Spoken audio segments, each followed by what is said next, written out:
വേദിയിലിരിക്കുന്ന ഇടതുപക്ഷ ജനാധിപത്യ മുന്നണി നേതാക്കളെ, സഹോദരി സഹോദരന്മാർ, തെരഞ്ഞെടുപ്പിന്റെ അവസാന നാളുകളിലാണ് നാം ഇപ്പോൾ എത്തി നിൽക്കുന്നത്. ഈ തെരഞ്ഞെടുപ്പ് 2026 നിയമസഭാ തെരഞ്ഞെടുപ്പിന്റെ കൂടെ എല്ലാ മണ്ഡലങ്ങളിലും നടക്കേണ്ട തെരഞ്ഞെടുപ്പിന്റെ കൂടെ നടക്കേണ്ട ഒന്നായിരുന്നു. ഞങ്ങളുടെ കൂടെ കൂടിയൊരാള് വലിയ വഞ്ചകനായി പോയതുകൊണ്ട്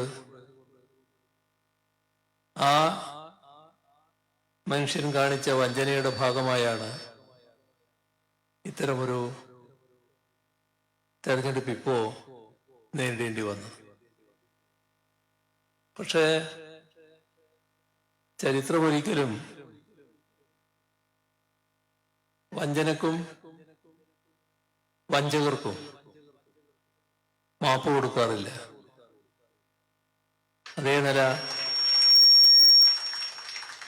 ഇവിടെ ഇനിയുള്ള നാളുകളിൽ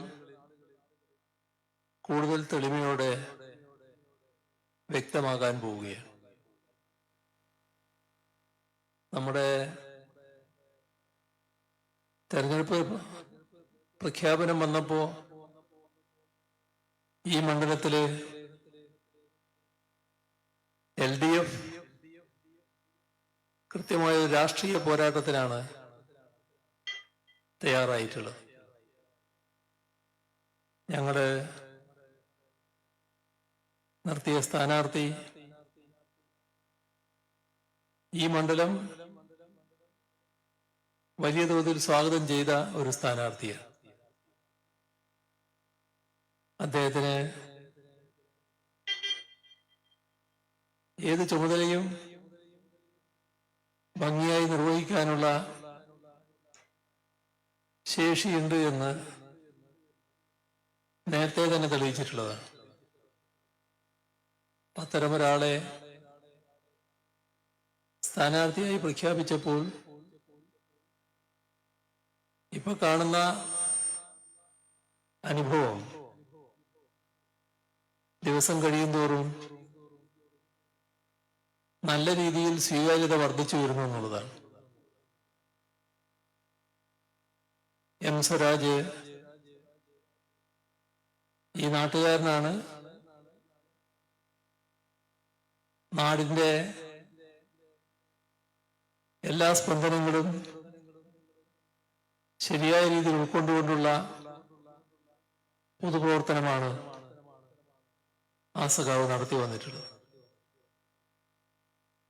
LDF-കാരല്ലാത്ത നല്ലൊരു ഭാഗം ആളുകള്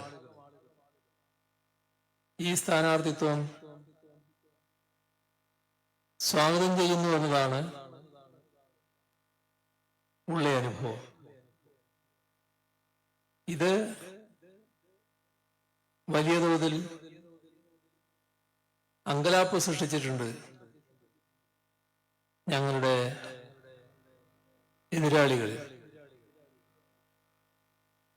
ഇവിടെ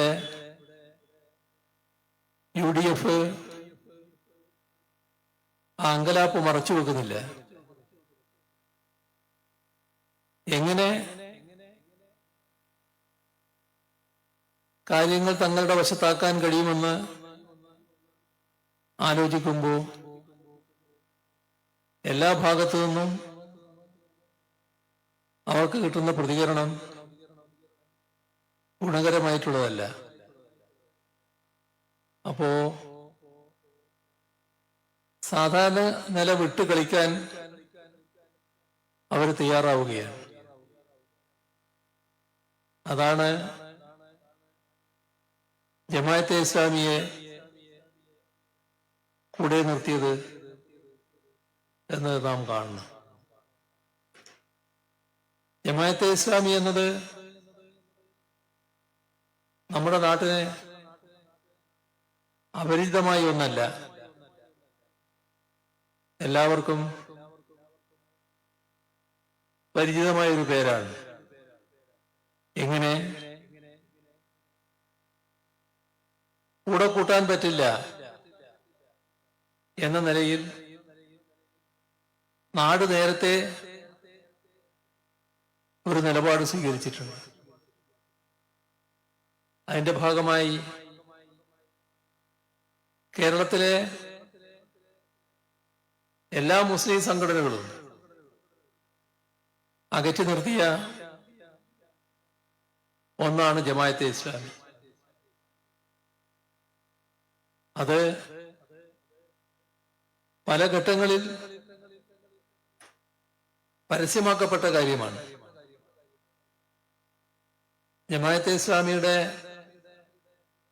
സ്വീകാര്യത വർദ്ധിപ്പിക്കുന്നതിനായി അവർ പല കാര്യങ്ങളും ചെയ്യാറുണ്ട്. കുറെ വർഷം മുൻപാണ് മാധ്യമം ദിനപത്രം അവരാരംഭിക്കുന്നത്. ജമാഅത്തെ ഇസ്ലാമിയുടെ ആശയപ്രചരണത്തിനു വേണ്ടി തയ്യാറാക്കിയ ഒന്നായിരുന്നു അത്.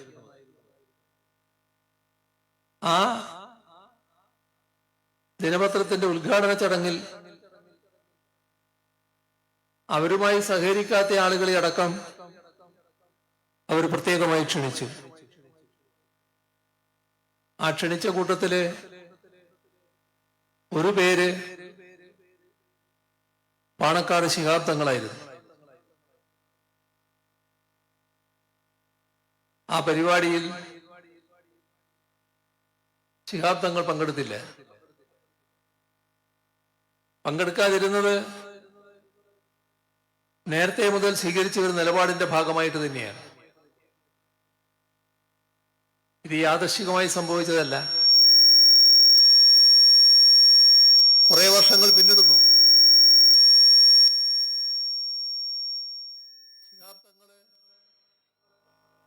മൺമറയുന്നു. പാണക്കാട് ഹൈദരലി തങ്ങൾ ഇതേപോലെ ഒരു ക്ഷണത്തെ നേരിടേണ്ടി വരുന്നു. അത് ദൃശ്യമാധ്യമത്തിന്റെ മീഡിയ വൺ എന്ന പേരിലുള്ള ദൃശ്യമാധ്യമത്തിന്റെ ഉദ്ഘാടന പരിപാടി. അതിലേക്ക് ക്ഷണിച്ചത് പാണക്കാട് ഹൈദരലി തങ്ങളെയായിരുന്നു. അദ്ദേഹവും പങ്കെടുത്തില്ല. ഇതാണ് ജമാഅത്തെ ഇസ്ലാമിയോടുള്ള നിലപാടും മനോഭാവവും എന്നത് നാം മനസ്സിലാക്കേണ്ടതായിട്ടുണ്ട്. ആ കാലത്തിൽ നിന്ന് എന്ത് മാറ്റമാണ് ഈ ജമാഅത്തെ ഇസ്ലാമിക്ക് ഉണ്ടായിട്ടുള്ളത്? അടുത്ത കാലത്ത് കാശ്മീരിൽ തെരഞ്ഞെടുപ്പ് നടന്നല്ലോ. ആ തെരഞ്ഞെടുപ്പില് BJP-യെ സഹായിക്കുന്ന നിലപാടായിരുന്നു ജമാഅത്തെ ഇസ്ലാമി അവിടെ എടുത്തത്. പ്രധാനമായി CPIM കേന്ദ്ര കമ്മിറ്റി അംഗവും കാശ്മീരിലെ അറിയപ്പെടുന്ന നേതാവുമായ തരിഗാമി മത്സരിച്ച മണ്ഡലത്തിൽ തരിഗാമിയെ പരാജയപ്പെടുത്തണമെന്ന നിർബന്ധം BJP-ക്ക് ഉണ്ടായിരുന്നു. BJP-യെ സഹായിക്കാൻ കച്ചകെട്ടി ഇറങ്ങിയത് ജമാഅത്തെ ഇസ്ലാമിയായിരുന്നു. ജമാഅത്തെ ഇസ്ലാമി അവിടെ സ്ഥാനാർത്ഥിയെ നിർത്തി. അവിടെ ജമാഅത്തെ ഇസ്ലാമിയുടെ കാശ്മീരിലെ പ്രവർത്തകരെല്ലാം കേന്ദ്രീകരിച്ചു. പക്ഷേ തരിഗാമിയെ തന്നെ ജനങ്ങൾ വീണ്ടും തെരഞ്ഞെടുത്തു. ഇതാണ് ജമാഅത്തെ ഇസ്ലാമി. അവരെ എങ്ങനെയാണ് ലീഗിന് വലിയ സ്വീകാര്യത വന്നത്? കോൺഗ്രസ് അവരെ സ്വീകരിക്കുന്നത് ലീഗ് നേതൃത്വം കൂടി അറിഞ്ഞുകൊണ്ടാണല്ലോ. ലീഗ് നേതൃത്വം അറിഞ്ഞുകൊണ്ട്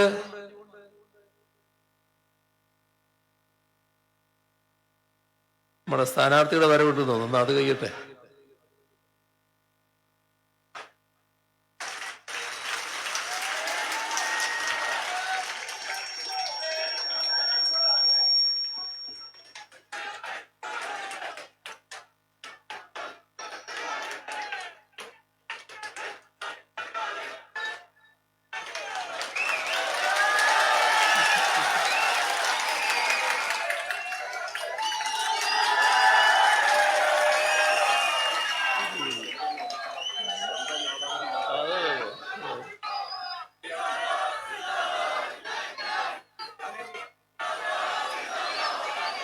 അപ്പോ ലീഗ് നേതൃത്വം അറിയാതെയല്ല കോൺഗ്രസ്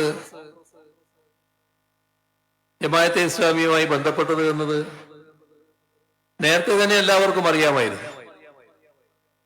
ഇപ്പോഴത് പരസ്യമാക്കിയെന്ന് മാത്രമേ ഉള്ളൂ. എത്രമാത്രം ഗതികേടിലാണ് UDF എത്തുന്നത് എന്നാണ് ഇതെല്ലാം കാണിക്കുന്നത്. ഇവിടെ ഞങ്ങൾക്കൊരു കാര്യം മാത്രമേ വ്യക്തമാക്കാനുള്ളൂ. LDF എന്ന നിലക്ക് ഞങ്ങൾക്ക് ഈ നാടിലെ ഒരു വിഘടന ശക്തിയുടെയോ വർഗീയ ശക്തിയുടെയോ പിന്തുണയോ ആശീർവാദമോ ആവശ്യമില്ല. ഞങ്ങള് മതനിരപേക്ഷതയുടെ പൂർണ്ണമായ പിന്തുണയാണ് ആഗ്രഹിക്കുന്നത്. അതിനുതകുന്ന നിലപാടുകളാണ് ഞങ്ങൾ സ്വീകരിച്ച് മുന്നോട്ട് പോകുന്നത്. ഇവിടെ നിലപാടുകളുടെ കാര്യം പറയുമ്പോൾ ഞങ്ങള് കൃത്യതയാർന്ന നിലപാടാണ് തുടർച്ചയായി സ്വീകരിച്ചു വരുന്നത് എന്ന് എല്ലാവർക്കും അറിയാം. അത് രാജ്യത്തെ മതനിരപേക്ഷത സംരക്ഷിക്കുക, നമ്മുടെ രാജ്യത്ത് നിലവിലുള്ള ഭരണഘടന സംരക്ഷിക്കുക, ഇപ്പോൾ നിലനിൽക്കുന്ന പാർലമെന്ററി ജനാധിപത്യം തുടരുന്നതിന് അതിന്റെ സംരക്ഷണം ആവശ്യമാണ്. ആ സംരക്ഷണം ഉണ്ടാവുക. ഇത്തരം നിലപാടുകൾ രാജ്യത്തിനകത്ത് സ്വീകരിക്കുമ്പോൾ തന്നെ സാമ്രാജ്യത്വത്തോട് വിട്ടുവീഴ്ചയില്ലാത്ത നിലപാട് എല്ലാ കാലത്തും രാജ്യത്ത് ഇടതുപക്ഷവും കേരളത്തിൽ LDF-ഉം സ്വീകരിക്കാറുണ്ട്. ഇവിടെ സാമ്രാജ്യത്വത്തിന്റെ ആജ്ഞകൾ വിനീത വിധേയരായി അനുസരിക്കേണ്ടതാണ് എന്ന് ചിന്തിക്കുന്ന രാഷ്ട്രീയ പാർട്ടികളുണ്ട്. ആ ഗണത്തിൽ മുൻപന്തിയിൽ നിൽക്കുന്നത് ഇപ്പോ രാജ്യം ഭരിക്കുന്ന BJP-യും നേരത്തെ രാജ്യം ഭരിച്ച കോൺഗ്രസുമാണ്. ഈ രണ്ടു കൂട്ടരും ലോക സാമ്രാജ്യത്തിന് നേതൃത്വം കൊടുക്കുന്ന അമേരിക്കൻ സാമ്രാജ്യത്വത്തിന്റെ വക്താക്കളായിക്കൊണ്ടാണ് നിലകൊണ്ടിരുന്നത്. അതിന്റെ ഭാഗമായി അമേരിക്കൻ സാമ്രാജ്യത്തിന്റെ താല്പര്യം അംഗീകരിച്ചുകൊണ്ട നിലപാടുകളാണ് ഈ രണ്ടു കൂട്ടരും സ്വീകരിച്ചിട്ടുള്ളത്. ഇപ്പൊ നേരത്തെ സഖാ ഗോവിന്ദ മാസ്റ്ററുടെ പറഞ്ഞ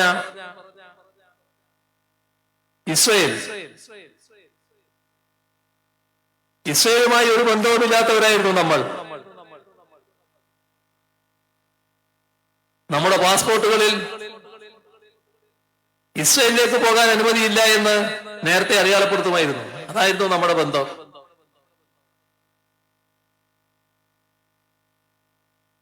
സ്വാതന്ത്ര്യാനന്തര ഇന്ത്യ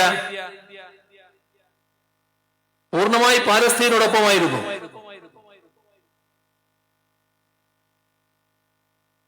പണ്ഡിറ്റ് ജവഹർലാൽ നെഹ്റു പാലസ്തീൻ ഐക്യദാർഢ്യത്തിന്റെ ഭാഗമായി ജനങ്ങളെ അഭിസംബോധന ചെയ്യുമ്പോൾ കൂടെ യാസർ അറാഫത്ത് കൂടി നിന്നത് അന്നത്തെ ലോകം ഏറ്റവും അധികം ശ്രദ്ധിച്ച കാര്യമായിരുന്നു. ആരാ മാറ്റിയതാ നയം? എന്തുകൊണ്ടാ മാറ്റിയത്? കോൺഗ്രസിന് പിന്നീട് വലിയ തോതിലുള്ള മാറ്റം വന്നു. വലിയ മൂല്യശോഷണം സംഭവിച്ചു. സാമ്രാജ്യത്വത്തിന് എതിരെ ശക്തമായ നിലപാട് സ്വീകരിക്കുന്ന ഒരു ഗവൺമെന്റ് ആയിരുന്നു ഇന്ത്യ ഗവൺമെന്റ്. ചേരിചേരാ നയം അത് അതിന്റെ സത്ത സാമ്രാജ്യത്വ വിരുദ്ധമായിരുന്നു. അതുകൊണ്ടാണ് അന്നത്തെ മൂന്നാം ലോക രാഷ്ട്രങ്ങളാകെ, ലോകത്തിലെ സാമ്രാജ്യത്വ വിരുദ്ധ പ്രസ്ഥാനങ്ങളാകെ ഇന്ത്യയെ വലിയ തോതിൽ അംഗീകരിച്ചത്. വലിയ പിന്തുണ നമ്മുടെ രാജ്യത്തിൽ ലഭിച്ചത്. നമ്മുടെ സാമ്പത്തിക ശേഷിയോ നമ്മുടെ ആയുധബലമോ ആയിരുന്നില്ല. ഈ നയത്തിന്റെ ഭാഗമായാണ് ലോകമാകെ ഇന്ത്യയുടെ വാക്കുകൾ ശ്രദ്ധിച്ചത്. മെല്ലെ മാറ്റം വന്നു. അതിന് ആ മാറ്റം കോൺഗ്രസ് നേതൃത്വത്തിൽ വലിയ ചലനങ്ങളുണ്ടാക്കി.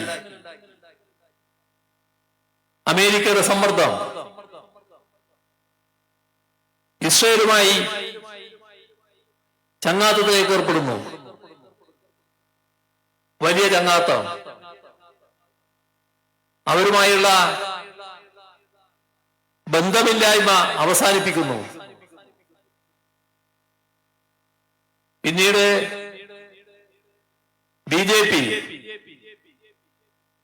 ബിജെപിക്ക് നേതൃത്വം കൊടുക്കുന്ന RSS ഇസ്രയേലിലെ സയനിസ്റ്റിന്റെ ഇരട്ട സഹോദരനാണ്. അവർ തമ്മിൽ ആ തരത്തിലുള്ള ഒരു ബന്ധമാണ്. കോൺഗ്രസ് തുറന്ന വഴിയിൽ നല്ലതുപോലെ ബിജെപി സഞ്ചരിക്കുന്നു. ഇപ്പോ വലിയ തോതിൽ ആയുധം ഇസ്രയേലിൽ നിന്ന് നാം വാങ്ങിക്കൂട്ടുന്നു. അമേരിക്കയുമായി തന്ത്രപരമായ സഖ്യശക്തി എന്ന നില വന്നിരിക്കുന്നു. അത് എവിടെ എത്തിക്കും? ഇസ്രയേലുമായി ബന്ധപ്പെട്ട കാര്യങ്ങളിൽ നേരത്തെയുള്ള നിലപാടല്ല ഇന്ത്യ ഗവൺമെന്റ് സ്വീകരിച്ചു പോകുന്നത്. ഐക്യരാഷ്ട്രസഭയിൽ പ്രമേയങ്ങൾ വന്നപ്പോ ഒരു ശങ്കയുമില്ലാതെ ലോകത്തിലെ മറ്റു രാഷ്ട്രങ്ങളോടൊപ്പം നിന്ന് ഇസ്രയേൽ നടത്തുന്ന ആക്രമണത്തെ അപലപിക്കാൻ ബാധ്യതപ്പെട്ട ഒരു രാജ്യമാണ് ഇന്ത്യ. പക്ഷേ നാം അപലപിച്ചില്ല. നാം ഇസ്രയേലിനെ എതിർക്കാൻ തയ്യാറായില്ല. ആ പ്രമേയത്തിനോടൊപ്പം നിൽക്കാൻ നമ്മുടെ രാജ്യത്തിന് സാധിച്ചില്ല. ഒരു തവണയല്ല, ഒന്നിലധികം തവണ ഇതേ നിലപാട് നാം കണ്ടു. ഇവിടെ ഇസ്രയേലിന് പരസ്യമായി കൂറ് പ്രഖ്യാപിക്കുന്ന കേന്ദ്ര ഗവൺമെന്റിനെയും നമ്മൾ കണ്ടു. ഇപ്പോ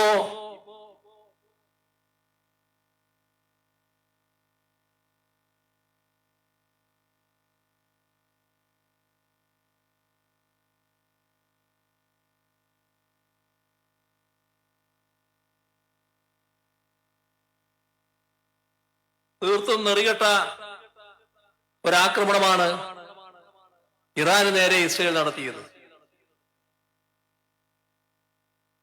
ഇസ്രയേലിനെ ആരെ ഏൽപ്പിച്ചിരിക്കുന്നു? ലോക പോലീസ് ചമയുകയാണ്. ഇതാണ് നേരത്തെ അമേരിക്ക ചെയ്തത്.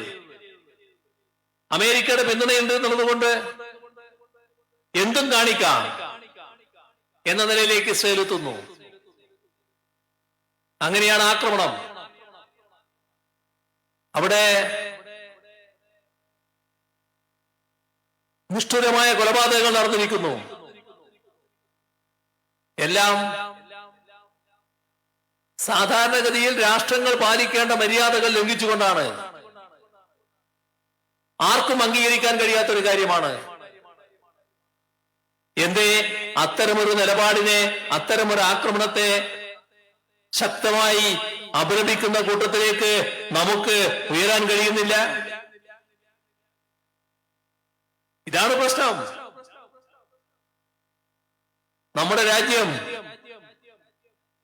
ശക്തമായ നിലപാടെടുക്കണ്ടേ? ഇസ്രയേലിനോട്, ഈ രീതിയിൽ ആക്രമണം നടത്തുന്ന ഇസ്രയേലിനോട് സാധാരണഗതിയുള്ള വിയോജിപ്പ് രേഖപ്പെടുത്തണ്ടേ? പൊതുവാചകങ്ങളാണോ പറയേണ്ടത്? അക്രമിയെ അക്രമിയായി കാണണ്ടേ? ആ അക്രമിയെ തള്ളിപ്പറയാൻ തയ്യാറാകണ്ടേ? അപ്പോഴാണ് ഇസ്രയേലിനോടുള്ള ബന്ധം, ഇസ്രയേലിനെ സംരക്ഷിക്കുന്ന അമേരിക്കയുമായുള്ള ബന്ധം, ഇതെല്ലാം കൂടിച്ചേർന്നല്ലേ ഇത്തരം കാര്യങ്ങളിൽ. ആദ്യം ഞാൻ പറഞ്ഞു വന്നത് നിലപാടിന്റെ കാര്യമാണ്. തെളിമയാർന്ന നിലപാടാണ് LDF എല്ലാ കാലത്തും സ്വീകരിച്ചിട്ടുള്ളത്. അതില് ഒരു ഘട്ടത്തിലും ഞങ്ങൾ മാറ്റം വരുത്തിയിട്ടില്ല. രാജ്യവ്യാപകമായി ഇടതുപക്ഷം സ്വീകരിക്കുന്ന നിലപാട് അതാണ്. പാലസ്തീൻ ഐക്യദാർഢ്യം വന്നപ്പോ നമ്മൾ കണ്ടില്ലേ, ഗാസയിലെ കൂട്ടക്കുരുതിക്കെതിരെ ശക്തമായ പ്രതികരണമാണല്ലോ നമ്മുടെ രാജ്യ തലസ്ഥാനത്തടക്കം നടത്തിയത്. ഇടതുപക്ഷത്തിന് പ്രയാസം ഉണ്ടായിട്ടാലോ? നമ്മുടെ രാജ്യത്തെ വലിയൊരു പാർട്ടിയാണല്ലോ കോൺഗ്രസ്. രാജ്യത്ത് എവിടെയാ അവര് ഈ പറയുന്ന ഒരു ഐക്യദാർഢ്യം പ്രകടിപ്പിക്കാൻ തയ്യാറായത്? എന്തേ? ഇവിടെ ചിലയിടത്ത് നടത്തിയത് മറന്നുകൊണ്ടല്ല ഞാൻ പറയുന്നത്. ഇവിടെ നടത്തിയതുണ്ട്. അതെപ്പോഴാ? അവിടുത്തെ ചില കാര്യങ്ങൾ അവസാനിച്ചു എന്ന് കണ്ടപ്പോഴാണ് ഇവിടെ നടത്തിയത്. നമ്മുടെ രാജ്യത്തിന്റെ ചില ഭാഗങ്ങളിൽ നടക്കുന്ന ഏറെ കാര്യങ്ങൾ അവസാനിച്ചു കഴിഞ്ഞപ്പോ ഇവിടുത്തെ പ്രതികരണത്തിന്റെ കൂടെ വന്നു. അതല്ലേ ഉണ്ടായത്? അത്തരത്തിലുള്ള ഒരു തരത്തിലുള്ള ഒളിച്ചുകളിയും ഞങ്ങളെ സംബന്ധിച്ചിടത്തോളം ഇല്ല. ഞങ്ങൾ നിലപാടുകൾ നാടിന്റെയും രാജ്യത്തിന്റെയും മുന്നിൽ തുറന്നു വ്യക്തമാക്കിയിട്ടുള്ളതാണ്. ഇത്തരത്തിലുള്ള എല്ലാ അക്രമങ്ങളെയും തള്ളിപ്പറയുന്ന, തെറ്റിനെ തെറ്റായി കാണുന്ന, സാമ്രാജ്യത്വം കാണിക്കുന്ന കൊടും ക്രൂരതകൾ എല്ലാ ഘട്ടത്തിലും തുറന്നു കാണിക്കുന്ന, അതിനെതിരെ ജനങ്ങളെ അണിനിരത്താൻ തയ്യാറാകുന്ന സമീപനമാണ് ഇടതുപക്ഷവും LDF-ഉം എല്ലാ കാലത്തും സ്വീകരിച്ചിട്ടുള്ളത്. ഈ തെരഞ്ഞെടുപ്പ് ഞങ്ങളെ സംബന്ധിച്ചിടത്തോളം 2016 കേരളത്തിലെ ജനങ്ങൾ LDF-നെ അധികാരത്തിലേറ്റി. അതിന്റെ തുടർച്ചയായി 5 വർഷം കഴിഞ്ഞ് 2021 നമ്മുടെ സംസ്ഥാന തെരഞ്ഞെടുപ്പ് വന്നപ്പോ അതേ ഭരണം, LDF-ന്റെ ഭരണം തുടരട്ടെ എന്ന് ജനങ്ങൾ കേരളത്തിന്റെ ചരിത്രം തിരുത്തിക്കൊണ്ട് തീരുമാനമെടുക്കുകയും ചെയ്തു. അങ്ങനെ 2016 മുതലുള്ള 9 വർഷക്കാലം ഞങ്ങൾ കേരളത്തില് ഭരണം നിർവഹിക്കുകയാണ്. 10ാമത്തെ വർഷത്തിലേക്ക് കടക്കുന്നു. ഈ 9 വർഷം നമ്മുടെ നാടിനെ സംബന്ധിച്ചിടത്തോളം LDF സർക്കാർ എന്ത് ചെയ്തു എന്നത് പരിശോധിക്കാനും വിലയിരുത്താനും കഴിയുന്ന ഒരു ഘട്ടം കൂടിയാണിത്. ഇവിടെ ചിലർ പറയുന്നത് നമ്മുടെ കേരളത്തിന് വികസന കാര്യങ്ങളെ കുറിച്ചൊന്നും പറയാനില്ല എന്നാണ്. അത് സാധാരണഗതിയിൽ കേരളത്തെക്കുറിച്ച് മനസ്സിലാക്കാത്ത, കേരളത്തിൽ അധിക നാളുകൾ ചെലവഴിച്ചിട്ടില്ലാത്ത ഒരാൾക്ക് അങ്ങനെ പറയാനാവും. നമ്മുടെ കേരളം 2016 നിന്ന് എത്രമാത്രം മുന്നോട്ട് പോയി എന്നത് ആളുകളുടെ അനുഭവത്തിലുള്ള കാര്യമാണല്ലോ. 2016 മുൻപ് കേരളത്തിലൊന്നും നടക്കില്ല എന്ന ഒരു പൊതുബോധമാണ് ഉണ്ടായിരുന്നത്. ആ പൊതുബോധത്തിലാണ് മാറ്റം വന്നത്. അത് കേവലമായ ഒരു മാറ്റമായിരുന്നില്ല, അനുഭവത്തിന്റെ അടിസ്ഥാനത്തിലുള്ള മാറ്റമാണ്. നടക്കില്ല എന്ന് അനുഭവത്തിലൂടെ കണ്ട വിവിധ പദ്ധതികൾ 1, 2, 3, 4 എന്ന തരത്തിൽ നടപ്പാകുന്നത് അവർ കാണുന്നു, അവരുടെ അനുഭവത്തിൽ കാണുന്നു. നമ്മുടെ നാടിന്റെ റോഡ്, കേരളം വിട്ടാൽ നല്ല റോഡുകളുണ്ട്, കേരളത്തിൽ നല്ല റോഡില്ല. കേരളീയരാണെങ്കിൽ ഏറ്റവും കൂടുതൽ മറ്റു പ്രദേശങ്ങളുമായും രാജ്യത്ത് മാത്രമല്ല രാജ്യത്തിന് പുറത്തുള്ള രാജ്യങ്ങളുമായും ബന്ധപ്പെടുന്നവർ, അവിടങ്ങളിലെല്ലാമുള്ള പുരോഗതിയും വളർച്ചയും അവർ കാണുന്നു. നമ്മുടെ നാട് ഇങ്ങനെ ആയിപ്പോയല്ലോ, എന്റെ നാട് ഇങ്ങനെ ആയിപ്പോയല്ലോ എന്ന് പരിതപിക്കുന്നു. ഞാനതിന്റെ മറ്റു വിശദാംശങ്ങളിലേക്കൊന്നും ഇപ്പോ പോകുന്നില്ല. ആ നിരാശ ഇപ്പോ കേരളീയർക്കുണ്ടോ? നമ്മുടെ സംസ്ഥാനത്ത് നടപ്പാവില്ല എന്ന് കരുതിയ നാഷണൽ ഹൈവേ ഏതാനും മാസങ്ങൾ കൊണ്ട് ഏറെക്കുറെ പൂർണ്ണാവസ്ഥയിലേക്ക് എത്താൻ പോകുന്നു. ഇതൊരു മാറ്റമല്ലേ? റോഡേ വരില്ല എന്ന് കണക്കാക്കിയ സ്ഥലത്ത് 6 വരി പാത വരികയാണല്ലോ. വലിയ മാറ്റമല്ലേ അതിന്റെ ഭാഗമായിട്ട് വരാൻ പോകുന്നത്? ഇപ്പൊ തന്നെ ചിലയിടം പൂർത്തിയായി കഴിഞ്ഞല്ലോ. ഇങ്ങനെയുള്ള ഏതെല്ലാം പദ്ധതികള് ഇപ്പോ 2016 LDF സർക്കാർ അധികാരത്തിൽ വരുമ്പോ കേരളം വ്യവസായത്തിന് പറ്റിയൊരു സ്ഥലമല്ല. ഇതാണ് പൊതുവിലുള്ള ധാരണ. ഇവിടെ വ്യവസായം പച്ചപിടിക്കില്ല. പണ്ടേയുള്ള ചില വ്യവസായങ്ങള് അതങ്ങനെ നിൽക്കുന്നു മാത്രം, പുതുതായിട്ട് വലിയ വ്യവസായങ്ങൾ വന്നില്ല. നമ്മളാണെങ്കിലോ രാജ്യം കണക്കാക്കുന്നുണ്ട് ഈ വ്യവസായ സൗഹൃദ അന്തരീക്ഷം നിലനിൽക്കുന്ന സ്റ്റേറ്റുകളെ. അതിൽ നമ്മൾ വളരെ പുറകിൽ. ഇത് കേരളത്തിലൊരു പൊതു സ്വഭാവമായിട്ട് കണക്കാക്കി തീർത്തു. പക്ഷേ LDF അങ്ങനെ വിട്ടുകൊടുക്കാൻ തയ്യാറായില്ല. 2016 അധികാരത്തിൽ വന്ന LDF സർക്കാരിന്റെ ചുമതല നിർവഹിക്കാനുള്ള ചില ശ്രമങ്ങൾ നടത്തി. ആ ശ്രമം നാടിന് പുരോഗതി ഉണ്ടാക്കലാണ്. ആ പുരോഗതിക്ക് വ്യവസായങ്ങൾ കൂടി വരണം. ആ വ്യവസായങ്ങൾ അഭിവൃദ്ധിപ്പെടണം. അതിനെന്ത് ചെയ്യണം? അതിവിപുലമായ ആലോചനകളിലേക്ക് ഗവൺമെന്റ് കടന്നു. വ്യവസായവുമായി ബന്ധപ്പെട്ട എല്ലാവരെയും, വ്യവസായികള്, ഉദ്യോഗസ്ഥര്, അതുമായി ബന്ധപ്പെട്ട മറ്റ് ടെക്നോക്രാറ്റുകള്, എന്തിനധികം പറയുന്നു, ഓഡിറ്റ് ചെയ്യുന്ന ചാർട്ടേഡ് അക്കൗണ്ടന്റുമാരെ അടക്കം വിളിച്ച് ചർച്ച ചെയ്തു. ഒരുപാട് നിർദ്ദേശങ്ങൾ വന്നു, അഭിപ്രായങ്ങൾ ഉയർന്നു. അതിന്റെ എല്ലാം ഭാഗമായി ഗവൺമെന്റ് ചെയ്യേണ്ട കാര്യങ്ങൾ ഉണ്ടായിരുന്നു.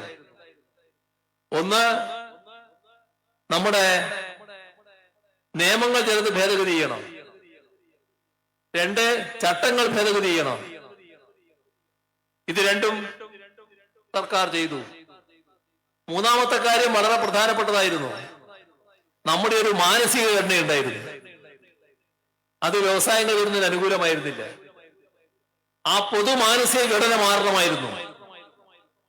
അതിനാവശ്യമായ ബോധവൽക്കരണ കാര്യങ്ങളിലേക്കും കടന്നു. ഇങ്ങനെയുള്ള തുടർച്ചയായ ശ്രമം സർക്കാർ നടത്തിക്കൊണ്ടിരിക്കുമ്പോഴാണ് 2021 തെരഞ്ഞെടുപ്പ് വരുന്നത്.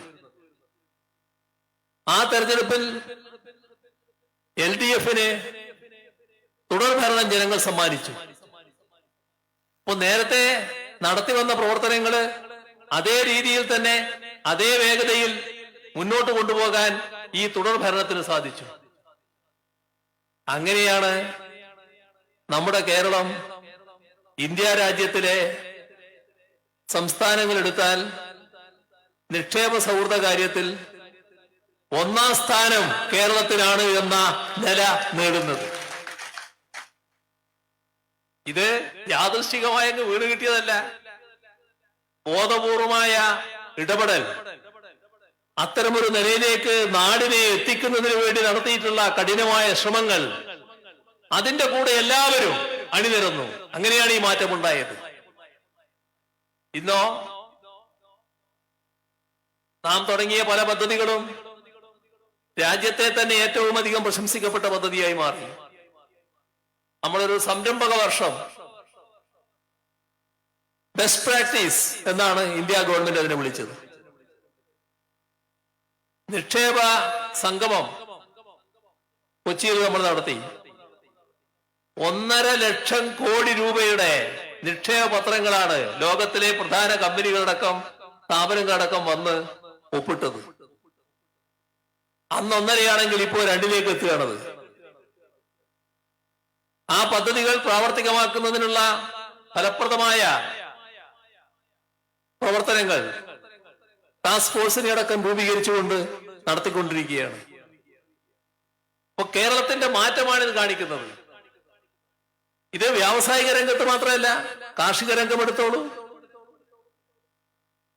കാർഷിക രംഗത്ത് 2016 നമ്മുടെ വളർച്ചാ നിരക്ക് വളരെ പരിമിതമായിരുന്നു. ഇപ്പോ അന്നത്തെ വളർച്ചാ നിരക്കിന്റെ ഇരട്ടിയിലധികം വളർച്ചയിലേക്ക് കാർഷിക രംഗത്തെ എത്തിക്കാൻ നമുക്ക് കഴിഞ്ഞു. പല മാറ്റങ്ങൾ കാർഷിക രംഗത്ത് കൊണ്ടുവന്നു. അതിന്റെ ഭാഗമായി കാർഷികോൽപ്പന്നങ്ങള് വലിയ തോതിൽ വർദ്ധിക്കുക, അതിന്റെ കൂടെ മൂല്യവർദ്ധ ഉൽപ്പന്നങ്ങൾ ഉണ്ടാക്കുക, അതുമായി ബന്ധപ്പെട്ട എഗ്രോ ബിസിനസ് സംരംഭങ്ങൾ ഉണ്ടാവുക, അങ്ങനെ വിവിധ നടപടികളുമായി സർക്കാർ മുന്നോട്ട് പോവുകയാണ്. ഇത് കേരളത്തിന്റെ ആകെ മാറ്റം കുറിക്കുന്ന കാര്യങ്ങളാണ്. നമ്മുടെ വിദ്യാഭ്യാസ മേഖല ഏറ്റവും കൂടുതൽ കരുത്താർജിച്ചിരിക്കുന്നു. പൊതുവിദ്യാഭ്യാസ രംഗം ഇന്ത്യയിൽ 1-ാം സ്ഥാനം തുടർച്ചയായി കേരളത്തിൽ ലഭിച്ചുകൊണ്ടിരിക്കുകയാണ്. എന്നാൽ 2016 ഇതേ വിദ്യാഭ്യാസ രംഗമായിരുന്നു എല്ലാവരും വേദനിച്ചിരുന്നൊരു കാര്യം. കേരളത്തിന്റെ പൊതുവിദ്യാഭ്യാസ രംഗം തകർന്നു പോകുമെന്നായിരുന്നു അന്നത്തെ കണക്കുകൂട്ടൽ. ഇപ്പോ ആ ചിന്ത ആർക്കുമില്ല. നല്ല രീതിയിൽ കാര്യങ്ങൾ നിർവഹിച്ച് നാം മുന്നോട്ട് പോകുന്നു. നീതി ആയോഗിന്റെ തുടർച്ചയായ പ്രശംസ നേടുന്നു. വെറുതെ ഉണ്ടായതല്ലത്. 5000 കോടി രൂപയാണ് ആ പൊതുവിദ്യാഭ്യാസ സ്ഥാപനങ്ങളിൽ ഈ മാറ്റത്തിന് വേണ്ടി സർക്കാർ ചെലവഴിച്ചത്. വിവിധ സ്രോതസ്സുകളിലൂടെയുള്ള പണം. നമ്മുടെ ആരോഗ്യരംഗം, രാജ്യം വലിയ ഔത്സുക്യത്തോടെ നോക്കിക്കാണുന്ന ഒരു രംഗമാണ് കേരളത്തിലെ ആരോഗ്യരംഗം. എല്ലാ രീതിയിലും മെച്ചപ്പെട്ടിരിക്കുന്നു.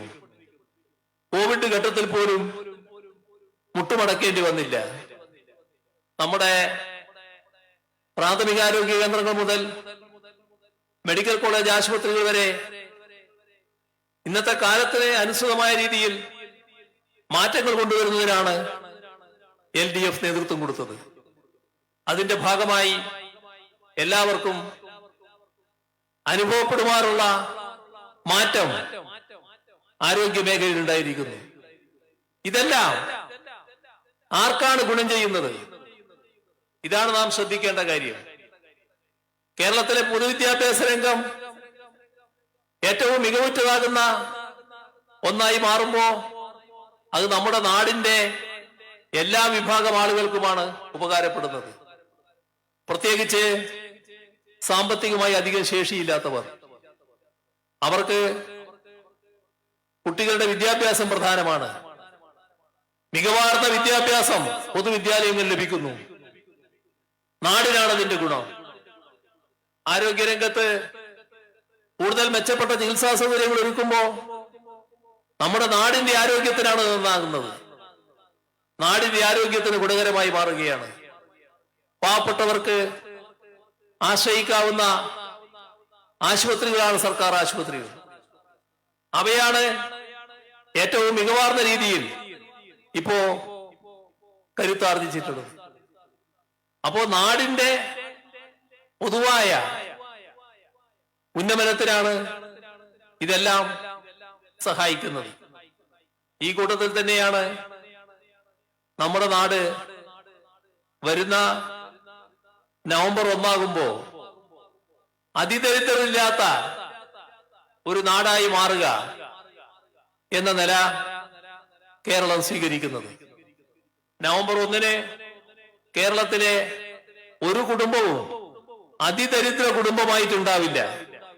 നമ്മുടെ രാജ്യത്ത് ആദ്യമായാണ് ഒരു സംസ്ഥാനം ഇങ്ങനെയൊരു നിലപാട് സ്വീകരിക്കുന്നത്.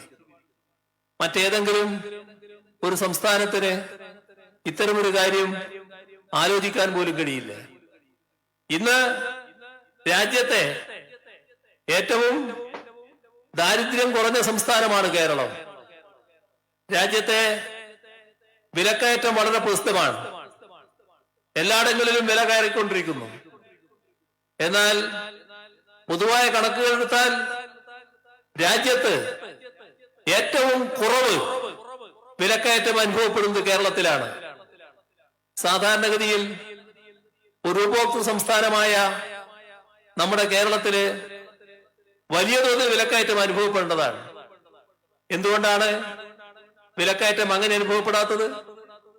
ഫലപ്രദമായ ഇടപെടൽ, പൊതുവിതരണ രംഗം ശക്തിപ്പെടുത്തൽ, അതിനായി പണം നീക്കിവെക്കൽ, അതിലൂടെയാണ് മാർക്കറ്റിൽ ഇടപെടാൻ കഴിയുന്നത്.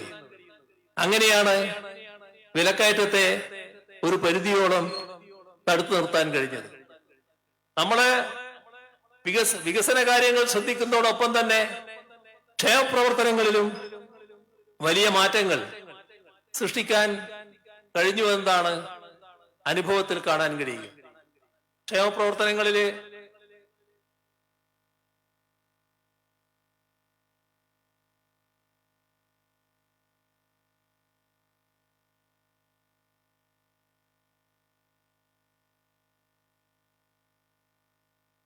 ഈ ക്ഷേമപ്രവർത്തനങ്ങളുടെ കാര്യത്തില് വല്ലാത്ത പ്രചരണങ്ങൾ നടന്നുകൊണ്ടിരിക്കുന്ന ഒരു കാലമാണല്ലോ ഇത്. കോൺഗ്രസിന്റെ അഖിലേന്ത്യാ നേതൃത്വത്തിന്റെ ഭാഗമായിരിക്കുന്ന ആള് തന്നെ പറയുന്നത് ഇത് കൈക്കൂലിയാണ് എന്നാണ്. യഥാർത്ഥത്തിൽ ഒരു ആശ്ചര്യമില്ല കേട്ടോ. കാരണം കോൺഗ്രസ് ഒരു കാലത്തും ഇതിന്റെ കൂടെ നിന്നിട്ടില്ല. ആ ചരിത്രം നമ്മൾ ആദ്യം ഒന്ന് ഓർക്കുന്നത് നല്ലതാണ്. നമ്മളെല്ലാ അനുഭവത്തിലുള്ളതാണെങ്കിലും ഒന്ന് ഓർത്തു നോക്കുന്നത് നല്ലതാണ്. 1980 60 വയസ്സ് കഴിഞ്ഞ കർഷക തൊഴിലാളിക്ക് 45 രൂപ പെൻഷൻ കൊടുക്കാൻ തീരുമാനിക്കുന്നത്. അന്ന് നായനാർ മുഖ്യമന്ത്രിയായ സർക്കാരാണ് ആ നിലപാടെടുക്കുന്നത്. അത് എതിർത്തിയ ആളുണ്ട്. എതിർത്തത് മറ്റാരുമായിരുന്നില്ല, നമ്മുടെ അന്തരിച്ചുപോയ കരുണാകരനായിരുന്നു. കോൺഗ്രസിന്റെ നിലപാടായിരുന്നു. തൊട്ടു പിന്നാലെ UDF ഗവൺമെന്റാണ് വന്നത്. ആ ഗവൺമെന്റ് ഈ പെൻഷൻ കാര്യത്തിൽ ഒരു നടപടിയും സ്വീകരിച്ചില്ല. അതിനുശേഷം 87 വീണ്ടും LDF ഗവൺമെന്റ് അധികാരത്തിൽ വന്നു. ആ ഗവൺമെന്റാണ് 45 രൂപയിൽ നിന്ന് 60 രൂപയിലേക്ക് ഈ പെൻഷൻ ഉയർത്തുന്നത്. അങ്ങനെ നമ്മുടെ സംസ്ഥാനത്ത് തൊട്ടു പിന്നാലെ വന്ന UDF ഗവൺമെന്റ് ഒരു നടപടിയും എടുത്തില്ല. ആ 60 രൂപ തന്നെ തുറന്നു. 96 വീണ്ടും LDF സർക്കാർ അധികാരത്തിൽ വന്നു. ആ ഗവൺമെന്റ് അത് 120 രൂപയായി വർദ്ധിപ്പിച്ചു. അത് 2001 ആ തെരഞ്ഞെടുപ്പിൽ ആ ഗവൺമെന്റ് LDF പരാജയപ്പെട്ടു, UDF വന്നു. 2001 മുതൽ 2006 വരെ UDF ആണ് അധികാരത്തിലുള്ളത്. അന്ന് 120 രൂപയാണ് പെൻഷൻ. നേരത്തെ കൊടുത്ത 120 രൂപ, LDF സർക്കാർ പ്രഖ്യാപിച്ച 120 രൂപ. UDF എന്ത് ചെയ്തു എന്നറിയോ? ഒരു പൈസ വർദ്ധിപ്പിച്ചില്ല. 2006 ആ 120 രൂപ കൊടുക്കേണ്ട പെൻഷൻ എത്ര മാസമായിരുന്നു കുടിശ്ശിക? കാലം കുറെ ആയതുകൊണ്ട് നമ്മൾ പലരും ഇപ്പൊ അത് ഓർക്കുന്നുണ്ടാവില്ല. 28 മാസം. 28 മാസത്തെ കുടിശ്ശിക ആ ഗവൺമെന്റ് വരുത്തിയിരുന്നു ഈ പെൻഷൻ 120 രൂപ. 2006 അധികാരത്തിൽ വന്ന LDF സർക്കാർ അത് ആ 120 നിന്ന് പിന്നെ 500 രൂപയാക്കി അതിന് ഉയർത്തി. 2011 വീണ്ടും UDF അധികാരത്തിൽ വന്നു. ആദ്യമായി UDF ഒരു കാര്യം ചെയ്തു. അത് ഈ 500 രൂപ പെൻഷൻ ഒരു 100 രൂപ കൂടി വർദ്ധിപ്പിക്കാൻ തീരുമാനിച്ചു. ആദ്യത്തെ ഒരു സംഭവമാണ്. തീരുമാനിച്ചതേ ഉള്ളൂ കേട്ടോ, കടലാസില, പണം കൊടുത്തിട്ടില്ല. 2016 LDF അധികാരത്തിൽ വന്നപ്പോ ഞങ്ങൾ ആദ്യത്തെ മന്ത്രിസഭാ യോഗം ചേർന്നപ്പോ എന്താ സ്ഥിതി നോക്കി? പെൻഷന്റെ 18 മാസത്തെ കുടിശ്ശിക. അപ്പൊ ഇത് 100 രൂപ വർദ്ധിപ്പിക്കാൻ തീരുമാനിച്ചെങ്കിലും അത് കടലാസിൽ മാത്രമായിരുന്നു. ആ 600 രൂപ കുടിശ്ശിക മുഴുവൻ കൊടുത്തു തീർക്കാൻ തീരുമാനിച്ചു. അത് LDF ആണ് ചെയ്തത്. പിന്നെ വർധനവ് തുടങ്ങി. 600 നിന്ന് 1600 എത്തി. ഇപ്പൊ എത്ര പേർക്കാ? 60 ലക്ഷം പേർക്ക്. ഈ 1600 എത്തുന്നതിനിടക്ക് ഒരു ഘട്ടത്തിലാണ് ഒരു തുക, ഒരു 100 രൂപ കടലാസിൽ വർദ്ധിപ്പിക്കാൻ UDF തയ്യാറായത്. എല്ലാ ഘട്ടത്തിലും എതിരായിരുന്നു. എല്ലാ ഘട്ടത്തിലും ഇതെതിരായിട്ടേ സംസാരിച്ചിട്ടുള്ളൂ. അതാണ് കോൺഗ്രസിന്റെ പാരമ്പര്യം. അപ്പോ കോൺഗ്രസ് നേതൃത്വം ഇത്തരമൊരു പ്രഖ്യാപനം നടത്തിയതില് വലിയ ആശ്ചര്യം കാണാനില്ല. ഞങ്ങൾക്കൊന്നേ അതിനോട് പറയാനുള്ളൂ. ഞങ്ങൾ ഈ കാര്യങ്ങൾ നേരത്തെ വ്യക്തമാക്കിയിട്ടുണ്ട്. മാസം തോറും പെൻഷൻ കൃത്യമായി കൊടുക്കുക എന്നുള്ളത് തന്നെയാണ് ഞങ്ങൾ കാണുന്നത്. അത് ഇവിടെ നിൽക്കുമെന്നല്ല ഞങ്ങൾ പറഞ്ഞിട്ടുള്ളത്, വർദ്ധിപ്പിക്കും തന്നെയാണ്. ഉചിതമായ സമയത്ത് അതിനാവശ്യമായ തീരുമാനങ്ങളും ഉണ്ടാകും എന്നുള്ളത് തന്നെയാണ് ഞങ്ങളെ കുറിച്ച് അറിയാവുന്നവർക്കെല്ലാം മനസ്സിലാക്കാൻ കഴിയുന്ന കാര്യം. കാരണം നമ്മുടെ നാടിന്റെ ഒരു ഭാഗത്തിന് അർഹതപ്പെട്ട ആനുകൂല്യങ്ങളാണിത്. അതാണ് നാം നൽകുന്നത്. ഏതെങ്കിലും ഔദാര്യത്തിന്റെ ഭാഗമായി ആരെങ്കിലും നൽകുന്ന തുകയല്ല. അവർക്ക് അർഹതപ്പെട്ട കാര്യമാണ്. ഈ മണ്ണിൽ നല്ല രീതിയിൽ ജീവിക്കാൻ അവർക്ക് കഴിയണം. അതിനാവശ്യമായ നടപടികൾ സ്വീകരിക്കുമെന്നുള്ളത് തന്നെയാണ് സർക്കാരിന്റെ പ്രഖ്യാപിതമായ നിലപാട്. ഞാൻ മറ്റു കൂടുതൽ കാര്യങ്ങളിലേക്ക് കടക്കുന്നില്ല. നമ്മുടെ വലിയൊരു പ്രശ്നമായി നിലനിൽക്കുന്ന ഒരു കാര്യമാണ് വന്യജീവി സംഘർഷത്തിന്റെ പ്രശ്നങ്ങൾ. പ്രത്യേകിച്ച് വനം പ്രദേശവുമായി തൊട്ടുകിടക്കുന്ന പ്രദേശങ്ങളിൽ ജീവിക്കുന്ന ആളുകളിൽ പലപ്പോഴും വന്യജീവികളുടെ കടന്നുകയറ്റത്തിന് ഇരയാകുന്നുണ്ട്. ഈ കാര്യത്തിൽ ഞങ്ങളുടെ നിലപാട് വ്യക്തമാണ്. ഇവിടെ എന്തുകൊണ്ടാണ് ഇങ്ങനെ ഒരു സാഹചര്യം വന്നത് എന്ന് നമ്മൾ ആലോചിക്കണം. ഒന്ന്, മനുഷ്യർക്ക് ജനസംഖ്യാ നിയന്ത്രണം നല്ല രീതിയിൽ പാലിക്കാൻ കഴിഞ്ഞിട്ടുണ്ട്. നമ്മുടെ സംസ്ഥാനമൊക്കെ അതിന്റെ ഏറ്റവും പ്രശസ്തമായ രീതിയിൽ നിൽക്കുകയാണ്. രാജ്യവും പൊതുവിൽ മെച്ചപ്പെട്ട അവസ്ഥയിലാണ്. എന്നാൽ അത് മനുഷ്യരുടെ കാര്യത്തിലാണ്. മൃഗങ്ങളുടെ കാര്യത്തിൽ അത് ബാധകമല്ലല്ലോ. മൃഗങ്ങൾ ഇഷ്ടം പോലെ പെരുകയല്ലേ. ആ പെരുകുന്നതിനെ നിയന്ത്രിക്കാൻ എന്താണ് മാർഗം? നമ്മുടെ രാജ്യത്ത് നിലനിൽക്കുന്ന ഒരു നിയമം, അത് പൂർണ്ണമായും ഈ സാഹചര്യത്തിനെതിരായിട്ടുള്ളൊരു നിയമമാണ്. അതാണ് 1972 അന്നത്തെ കോൺഗ്രസ് ഗവൺമെന്റ് കൊണ്ടുവന്ന നിയമം. ആ നിയമപ്രകാരം ഒരു മൃഗത്തെയും തൊടാൻ പാടില്ല. ലോകത്ത് ഇന്ത്യ എന്നൊരു രാജ്യത്ത് മാത്രമല്ല കാടും മൃഗങ്ങളും ഉള്ളത്. ലോകത്ത് പല രാജ്യങ്ങളിലും കാടും മൃഗവും ഉണ്ട്. ആ രാജ്യങ്ങളിൽ മിക്കതിലും നല്ലതുപോലെ വേട്ടയാടലും നടക്കാറുണ്ട്. കാരണം കുറെ എണ്ണം അങ്ങനെ തീരും. ഇവിടെ അത്തരമൊരു പതിവേയില്ല. അത്തരമൊരു കാര്യം പാടില്ല. ഇതാണ് ഭേദഗതി ചെയ്യണം എന്ന് സംസ്ഥാന സർക്കാർ കേന്ദ്ര ഗവൺമെന്റിനോട് ആവശ്യപ്പെട്ടത്. കോൺഗ്രസ് കൊണ്ടുവന്ന നിയമമാണെങ്കിലും BJPക്ക് ഈ നിയമത്തോടെന്തോ വല്ലാത്ത പ്രതിപത്തിയാണുള്ളത്. അതങ്ങനെ തന്നെ നീങ്ങും എന്നാണ് കേന്ദ്രമന്ത്രി ഇടക്കിടക്ക് പറയുന്നത്. നമ്മുടെ ആവശ്യം തള്ളുന്ന നിലപാടാണ് കേന്ദ്ര ഗവൺമെന്റ് സ്വീകരിച്ചത്. നമ്മളതിൽ നിന്ന് പുറകോട്ട് പോകുന്നില്ല. ഏതായാലും ഒരു ഘട്ടത്തിൽ ഇത് അംഗീകരിക്കേണ്ടി വരും എന്നുള്ളത് തന്നെയാണ് നമ്മുടെ നിലപാട്. നാം അത് തുടർന്നും അതിനുവേണ്ടിയുള്ള സമ്മർദ്ദം ചെലുത്തിക്കൊണ്ടിരിക്കും. അതോടൊപ്പം നാം കേന്ദ്ര ഗവൺമെന്റിനോട് ഇക്കാര്യത്തിൽ ഒരു പാക്കേജ് വേണം, നടപടികൾ സ്വീകരിക്കണം, ഉള്ള വന്യമൃഗങ്ങൾ നാട്ടിലേക്ക് വരാതിരിക്കാനുള്ള തടസ്സങ്ങൾ സൃഷ്ടിക്കാനാവണം, അതിനൊട്ടേറെ കാര്യങ്ങൾ ചെയ്യാനുള്ള ഒരു പാക്കേജ് പ്രഖ്യാപിക്കാനാവണമെന്ന് കേന്ദ്ര ഗവൺമെന്റിനോട് പറഞ്ഞു. മറുപടിയില്ല. അതുമായി ബന്ധപ്പെട്ട് സഹകരണം ലഭിക്കുന്നില്ല. ആ സഹകരണം ലഭ്യമാകാനുള്ള നടപടികളും സർക്കാർ സ്വീകരിച്ചുകൊണ്ടിരിക്കുകയാണ്. അത് ലഭ്യമായാലും ലഭ്യമായില്ലെങ്കിലും നമുക്കാകാവുന്ന രീതിയിൽ കാര്യങ്ങൾ നിർവഹിക്കാനുള്ള നടപടികൾ സംസ്ഥാന സർക്കാർ സ്വീകരിച്ചു പോകുന്നുണ്ട്. അതിന് മാറ്റങ്ങൾ ഉണ്ടായിട്ടുണ്ട്. നല്ല മാറ്റങ്ങൾ പലയിടത്തും വന്നിട്ടുണ്ട്. പക്ഷെ പൂർണ്ണമായിട്ടില്ല. അത് പൂർണ്ണതയിലേക്ക് എത്തിക്കാനാണ് സർക്കാർ ശ്രമിച്ചുകൊണ്ടിരിക്കുന്നത്. നല്ല രീതിയിൽ കാര്യങ്ങൾ മാറ്റിയെടുക്കാൻ കഴിയും എന്ന് തന്നെയാണ് പ്രതീക്ഷയുള്ളത്. കേന്ദ്ര ഗവൺമെന്റ് സഹായം അക്കാര്യത്തിൽ പ്രധാനമാണ്. അതിന് തുറന്നു ശ്രമിക്കുകയും ചെയ്യും. ഇവിടെ മറ്റു കൂടുതൽ കാര്യങ്ങളിലേക്ക് ഞാൻ കടക്കുന്നില്ല.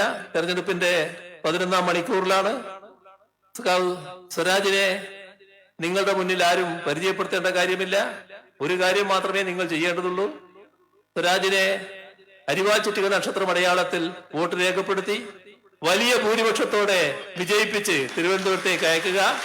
ഞങ്ങൾ അദ്ദേഹത്തെ അവിടെ കാത്തിരിക്കുകയാണ്. നല്ല ഭൂരിപക്ഷത്തോടെ അയക്കുക എന്ന് മാത്രം അഭ്യർത്ഥിച്ചുകൊണ്ട് മറ്റു കൂടുതൽ കാര്യങ്ങളെ കടക്കാതെ അവസാനിപ്പിക്കുന്നു. നിങ്ങൾക്ക് എന്റെ അഭിവാദ്യങ്ങൾ.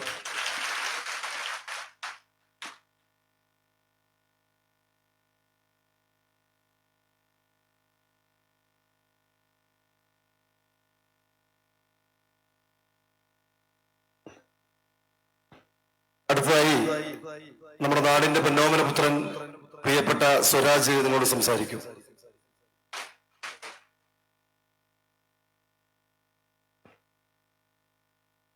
പ്രിയപ്പെട്ട സഹോദരി സഹോദരന്മാരെ, സുഹൃത്തുക്കളെ,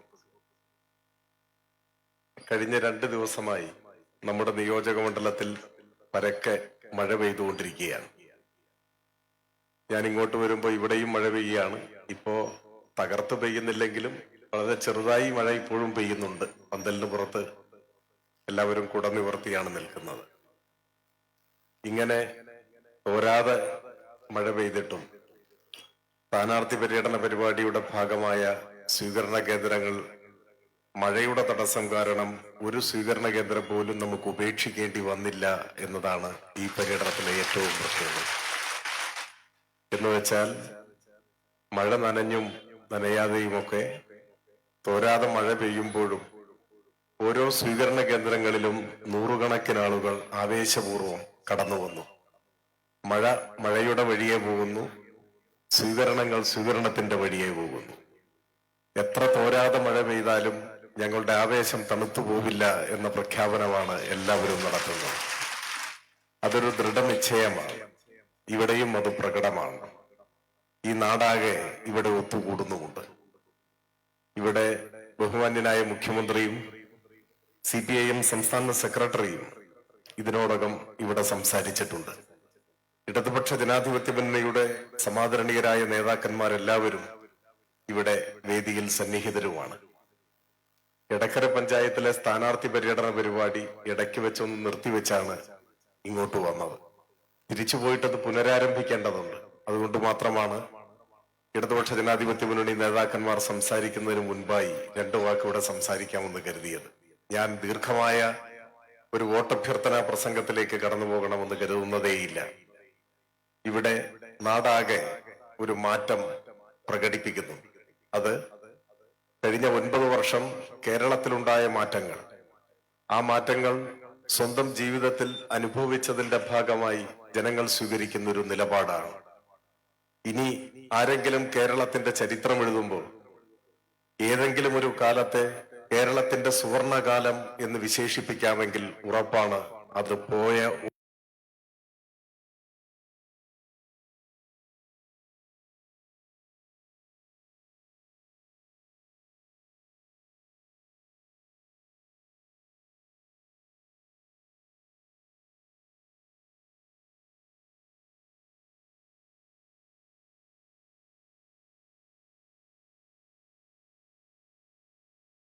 9 വർഷക്കാലമായിരിക്കും എന്ന കാര്യത്തിൽ ഒരു സംശയിച്ചു.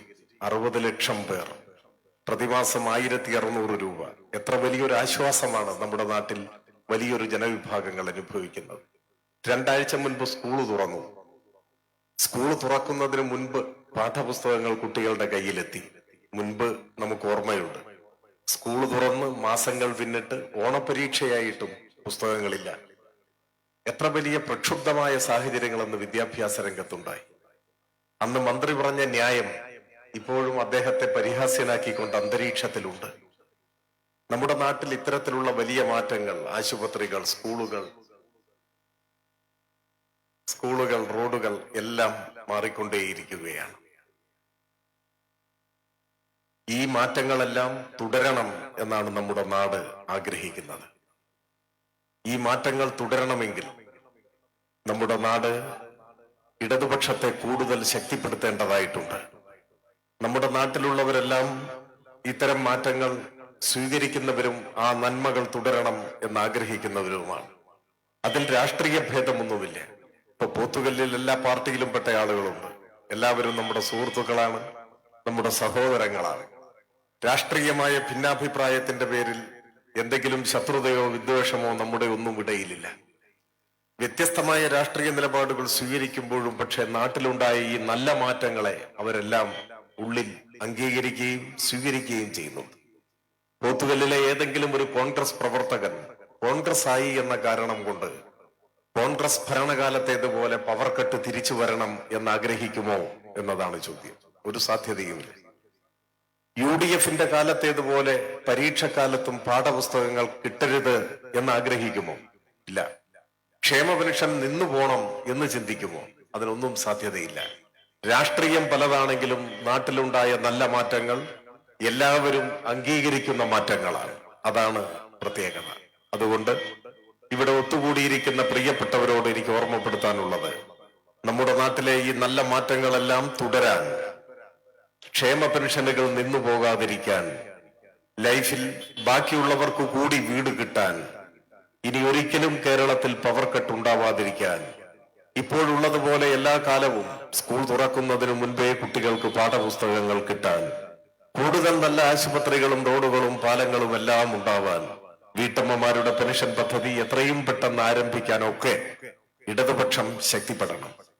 നിലമ്പൂരിലെ ഉപതെരഞ്ഞെടുപ്പിൽ ഇടതുപക്ഷം വിജയിക്കുമ്പോൾ ഈ ജനക്ഷേമ പ്രവർത്തനങ്ങളും വികസന പദ്ധതികളുമെല്ലാം കൂടുതൽ കരുത്തോടെ ഏറ്റെടുത്ത് മുൻപോട്ട് കൊണ്ടുപോകാൻ ഇടതുപക്ഷത്തിന്റെ രാഷ്ട്രീയ ഊർജമായി അത് മാറും.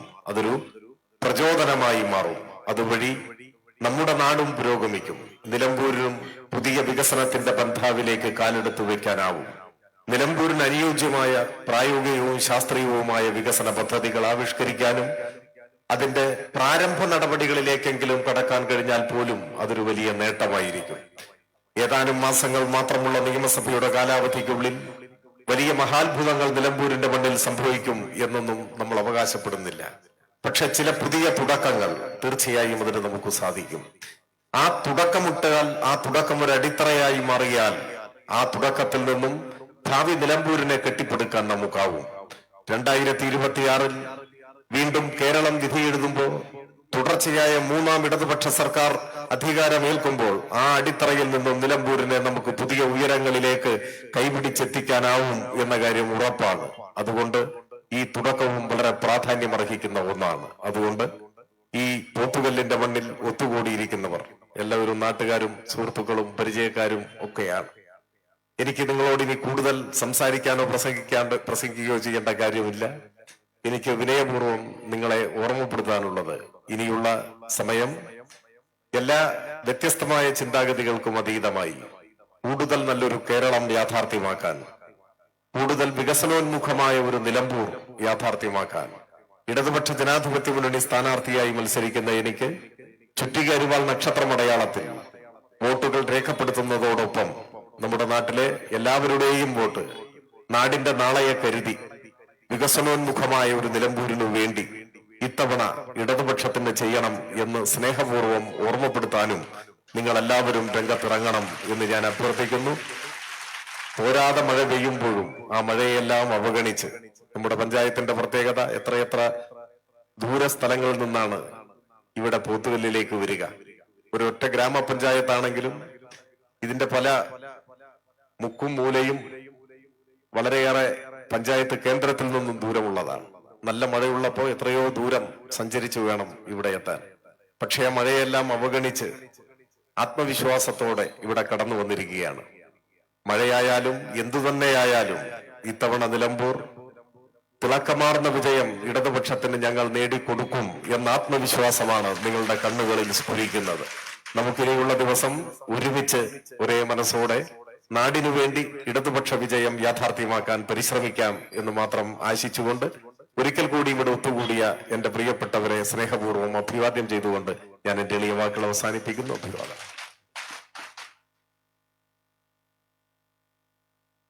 ബഹുമാനപ്പെട്ട മന്ത്രി ശ്രീ ചിഞ്ചു റാണി നമ്മോട് സംസാരിക്കും.